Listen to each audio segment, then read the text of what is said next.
Hello everyone and welcome to the latest Super Review Product Spotlight. Today with us once again is Ian Fryer. He is the General Manager at Chant West. Welcome to the show, Ian. How are you doing? Thanks, Maja. Very well. So good to have you back with us again. So Chant West has obviously been associated with the superannuation industry for over 2 decades. What role do you sort of play within the industry? Yeah. I think when you think of us, there's two words. One is compare and one is assess. Definitely. So the first thing to do is we need to get all the data together on all the funds. So we get data on things like fees, on investment performance, on asset allocation, on investment menus, on insurance terms and conditions, on insurance premiums, on member engagement, the list goes on. So we get together all the data. And collecting all the data is okay, but you've got to work out a way that you can then deliver that so that people can make decisions based on it and can assess how good is this fund. So what we then do is we build a range of tools to go in and get that data and present it in a comparison way, comparing this fund to that fund. And the tools we have are varied. Some of the tools are quite simple for consumers, so quite visual with charts and not trying to introduce too much complexity. Some of the tools are quite sophisticated because product managers and advisors. So the first thing we do is compare. So providing information side by side so that people can compare and make decisions. The other thing we do is assess. So that is going and assessing super funds by first of all looking at the components, how they invest, what their fees are, what the services are, what their insurance is like, and then we roll that up to assess overall how good is this fund, how good is this fund in terms of the pension product and the super product. And we're also starting to assess lifetime products, which we'll be talking a bit about today. Definitely. And retirement is obviously a very sort of a key focus for superannuation funds. How would you say they are going with developing their products and services that are sort of geared towards retirees or retiring members? Yeah. First of all, let's think about what the whole purpose of superannuation is. Sometimes we think that the purpose is just saving up money. So you get your nest egg. But the whole purpose is not that.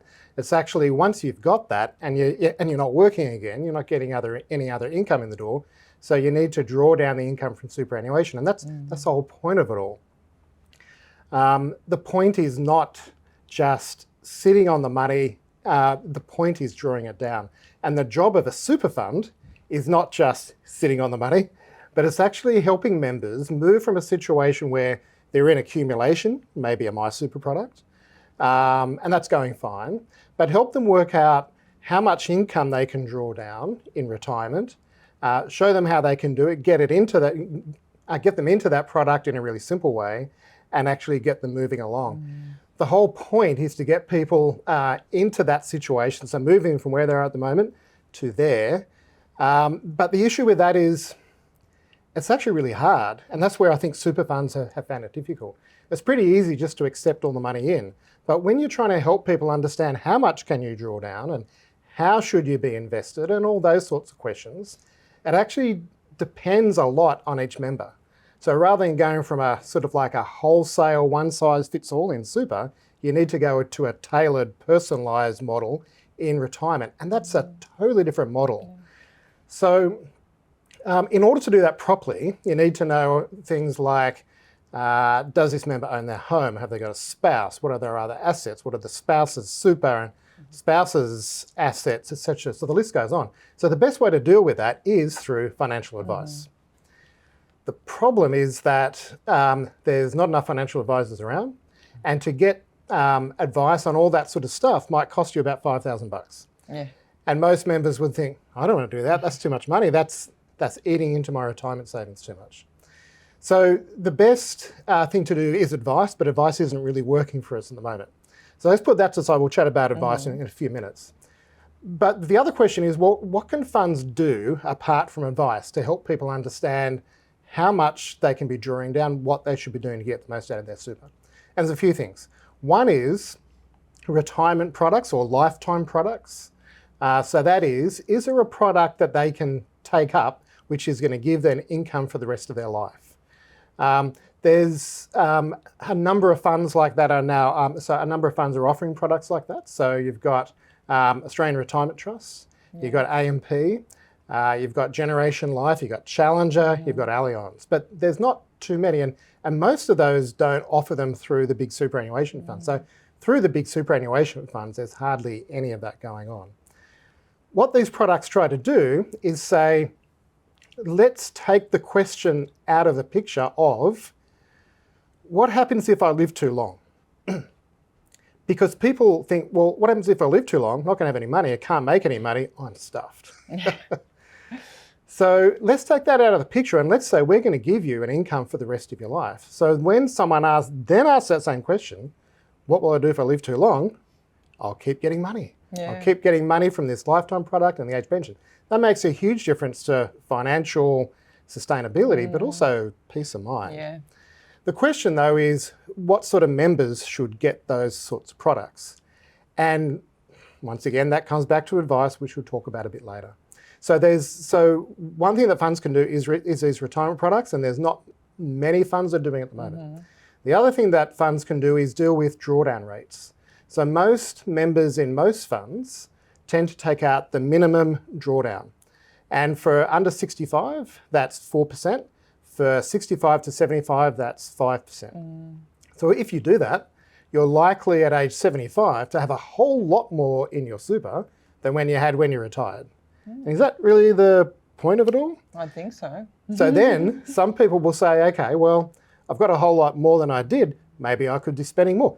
Maybe I could be traveling more. Well, hang on, I'm 75, I've got some health issues now. Maybe I should have thought about this before. Maybe I could have drawn down some more. So anyway, some funds are helping members understand that they can probably draw down a bit more. Funds like Australian Super and NGS Super, in those years from under 65 to age 75, are helping members understand they can maybe draw down an extra 2%. 2% doesn't sound much, but it's an extra 40 to 50% in income. So that changes in a radical way how people live in retirement. So anyway, so advice is a big issue, but there's also some product stuff that funds can do. And they're a bit slow doing it at the moment, but we're starting to see some movement in that space. And let's return to that advice piece that you mentioned earlier. Obviously, not enough, unfortunately, advisors around Australia, and the cost of advice is rising because the cost of providing advice is rising. So how do we sort of solve that piece, do you think, Ian? Well, at the moment, there's sort of two sorts of advice. There's intra-fund advice, which is really simple. Single issue stuff like, how should I invest my super? And that's a helpful question to ask when you're moving into pension, but it's not the only question, and maybe not the most important question. Most important question is probably, how should I be investing my money? Sorry, how should I be drawing it down? Yeah. Not just how should I be investing my money. So the intra-fund advice is sort of helpful when you're in accumulation, but in retirement you need more than that. So the other option at the moment in the vast majority of funds is you pay your several $1,000s. Sometimes it's subsidised, but you pay several $1,000s to get advice. There's a whole bunch of people in the middle with needs that aren't really complex. They just want to know, I can tell you stuff about myself, and how much can I draw down, and how long is it going to last for? So a term has been coined that I've been using as well called the missing middle. So there's stuff that's happening at the lower end, which is sort of helpful, but doesn't get you there. There's stuff at the higher end that most people can't afford, but we need to deal with in the middle, the needs of most Australians. There's a few funds that are actually dealing with this. So Australian Retirement Trust and Aware Super, you can go to them and they will help you understand how much you can draw down and how long it's going to last for. And they do that for free. Telstra Super goes to the next step and they do a similar thing, but they say, look, we can help you answer that question and we can take into account a couple of other things like how much are you likely to get as a household based from the age pension based on some details about your spouse. But for that, they've got to charge, so they charge a bit more, say $800 or $1,000. But I'd say, well, most Aussies would think if that's a one-off thing that's going to help me understand in retirement how much I can draw down, that's probably okay. I'm okay with that, but $5,000 is far too much. And then you've got other funds like UniSuper that maybe do charge a higher amount for advice, but you get full advice, and there's quite a few advisors around in the universities where people are So people do have access to that advice. So there's a few funds doing it well, but the vast majority are not. Yeah.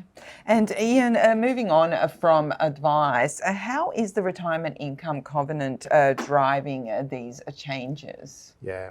The retirement income covenant has sort of changed the discussion about retirement. Rather than funds being sort of suggested maybe you should do more about retirement, now there's a legal requirement from Treasury, from the government to do something about it. So the retirement income covenant requires funds to address three things.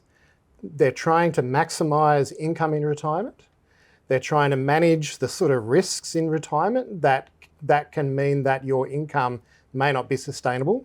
And they're trying to manage the sort of investments that you have so that there's flexibility in how you can access it. So it's not locked away forever and you can't touch it. Now, those three objectives are sort of in opposition to each other. So there's trade-offs that you have to make. But funds are required to do that. In order to do that, just having an account-based pension and not providing advice doesn't cut it.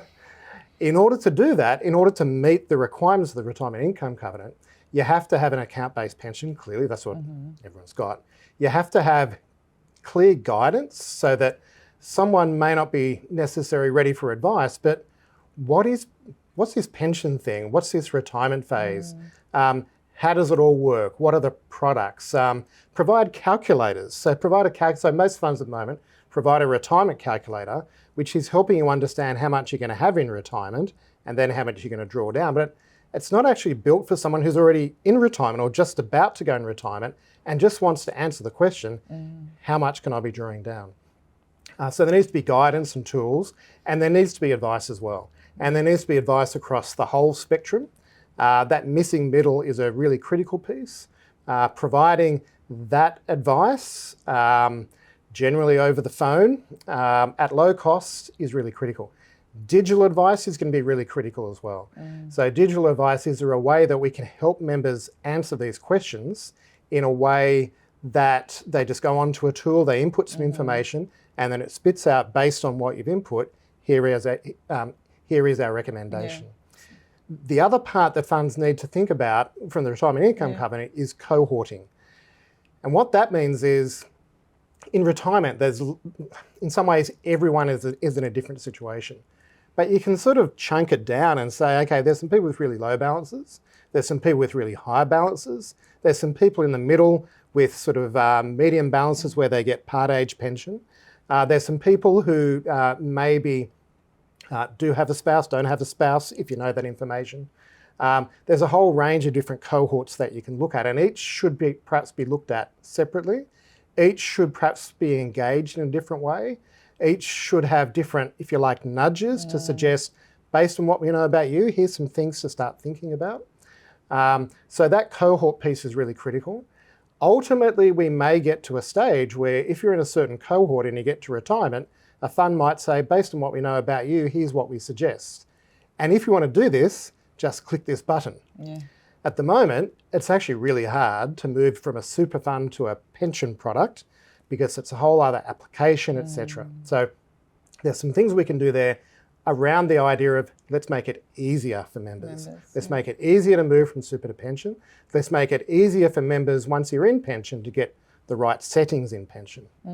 So the retirement income covenant is sort of really pushing funds to innovate. But how are funds delivering value for members in the services area? Is it sort of good enough, do you think? Yeah, it's interesting. The past couple of years, the Minister, so Stephen Jones, has spoken a lot about lack of good service, so poor service. Some of the areas we're seeing it is in call wait times. So sometimes it can be really hard to get onto your super fund. There's just too many people calling and not enough people there. In terms of complaints, sometimes it's taking far too long to get back. And that's a really key issue. Like if someone feels strongly enough to make a complaint, you really don't want to stuff them around. No. That's the time where you want to say, okay, I understand angry. this. Exactly. But once again, funds have let those times blow out a fair bit as well, which is not good enough. Another area is death benefit claims. So people, it's taking a lot longer to get death benefit claims paid. And there's some complications with death benefits because a fund has got to work out who they're going to pay it to. And then there's questions about who they should pay it to. So it's taking a long time through the legal process. But I think through all of this, funds have got to step back and say, what are we trying to achieve here? And let's do what it takes so we provide a decent level of service. One of the reasons why service hasn't been great is it's been a tight labour market, especially coming out of COVID. We had a lot of people who were here working and have gone back to their homes overseas. So for some time, funds were wanting to get more people on the phones and dealing with complaints. They just couldn't get them. Another reason is that it's not just the supply of labour to do those tasks, but it's actually the demand for information from super funds has increased. So things like the performance test has increased people's awareness of maybe I should be looking at my super because maybe some of those funds aren't great. A lot more people moving towards the retirement years has also made people realise I need to be looking at this. So they're calling their funds and they're getting advice from their funds, and it's just a lot more work. So there's some drivers which have made it hard for super funds to keep up with that. Another driver is that super funds are being told by all sorts of groups, regulators and government, you need to keep your costs down. Okay, we'll keep our costs down. We'll have only a limited number of people who are answering calls, etc. But that's then leading to these issues. So from my point of view, maybe we shouldn't be so focused on bringing the costs down, but we should be focused on let's make sure we're delivering really good service first. And if we can, and if we can keep the cost down at the same time, that's fine. But let's not compromise on service. Like that's the basic piece. If we don't get that right, then the rest is a waste of time, really. That seems like a given, but yeah, that's right. But funds are getting really big, Ian. What does that mean for how they're run? We've been writing about that for a while now. Some of the sort of bigger funds are becoming real sort of super funds. Where will these funds go to invest? There's also been talk about the ASX shrinking. You know, there's limited investment opportunities due to the size of super versus the size of the ASX. Where do funds go now? Yeah. More overseas. Overseas, yeah. That's right. But overseas in lots of different ways. So a few years ago, the average fund, this is maybe 10 years ago, the average fund had more invested in Australian shares than international shares by a few percent. Now it's sort of flipped. The average fund now has a few percent more in international shares compared to Australian shares. And that's partly because recognising that there's only so much you can invest in here. So I heard the other day, I think it's more than a quarter of the ASX is owned by the super funds. And as time goes by, there may even be a time where they own more than half. And that might be a problem. Yes, that's right. That's right. So, well, is it a problem or not? Super funds is actually the savings of you and me. True. And if the savings of you and me are invested in our local market. That's right, that's pretty good. But anyway, we can't just do that. We need to invest globally as well. So in international shares. And indeed, we've seen over the past few years, investing internationally gives you access to the Magnificent Seven and all that sort of stuff, which has been a huge boon to everyone's return over the past few years. Also, if we look at things like unlisted assets, so unlisted property, but also infrastructure, private equity, all that sort of stuff, there's certain opportunities here in Australia, but far more opportunities overseas. So what has happened in the past is funds would then go overseas and get advisors overseas to help them buy stuff. Now we're seeing funds actually have offices overseas and put roots down in a particular market and get to know the people. They're closer to the deals. And we've seen some really good deals and some really big deals done by some of those funds. So we're going to see a lot more of that. We'll also see lots more internalisation. If a fund is really big, it's actually hard to add much alpha in sort of shares, that sort of thing. And it can still be quite costly doing it through a manager. And managers might have capacity constraints. So a number of funds are taking some of that stuff and doing it themselves, or moving towards an index approach. Part of the benefit of that is bringing the cost down. But it's also recognising it's hard to make sort of as much money as they would in those markets when they're really, really big. And you just spoke about the Magnificent Seven, which obviously drove returns for the super funds over the past year. But in terms of navigating market volatility, that's been impacting funds as well. And most recently, we saw at the beginning of August, there was a bit of a market dip globally. We have the potential of a US recession. That's what everyone's worried about. We're talking about, global unrest, unfortunately, which is escalating. We have an upcoming US election. We possibly have an upcoming local election. We definitely do before May 2025. So there's quite a lot going on. How does that impact the performance of funds? And why is it sort of important for investors to remember that super is a long-term investment? So I think that's really answered the question. Super is a long-term investment. And the main thing is patience. So yes to patience, no to panic. So for example, early on in August, there was a few days there where things weren't looking great. And some people might have thought, do I need to go more conservative in my super? Do I need to go to cash? Well, if they'd done that, they would have lost money and sort of sold off, but then that has then increased back again. So it's really almost impossible to choose to pick time in the market, the right time to not just get out, but when do you get back in again? So there's lots of people during COVID who actually did that, and many of them were still in cash a couple of years later, according to the funds. And they've just blown a whole lot of retirement funds through those decisions. So our point of view is super is a long-term investment, so therefore just be patient, don't panic. Most people aren't going to need most of their money for quite a number of years. So in terms of thinking about, do we need to worry about markets going up and down? If you need most of your money in the next sort of 5 or so years, then you should be more worried about sort of volatility. But if you're not going to need most of your money in, say, in the next 10 years, then you don't need to worry about it. Just put it to the side. There's lots of other more interesting things to think about in life than my super and how it's going up and down. Just leave it and then start to get sort of more interested in, do I need to do something like that? Maybe when you're in retirement and you're starting to draw it down. But don't panic, be patient. Well, Ian, we've come to the end of our time together. Thank you so much for joining me today. Thanks, Maja. Really enjoyed it. Thank you to our audience for tuning in today. I'll catch you again next time.